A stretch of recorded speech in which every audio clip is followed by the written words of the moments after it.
চট্টগ্রাম নগরের পতেঙ্গা সমুদ্র সৈকত এলাকায় পুলিশ কর্মকর্তা ইউসুফ আলীর উপর হামলার ঘটনায় জড়িত থাকার অভিযোগে 10 জনকে আটক করা হয়েছে।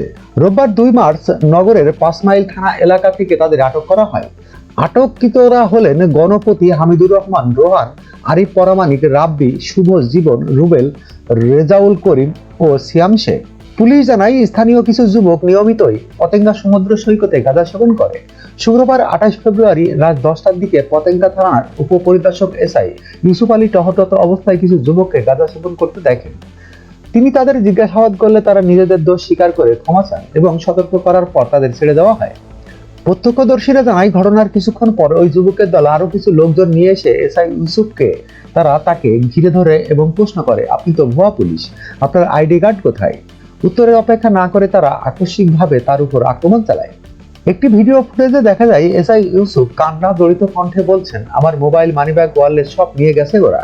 তার শরীরে আঘাতের লাল দাগ দেখা যায়। তিনি চিৎকার করে বলতে থাকেন, আমার মান সম্মান সব শেষ।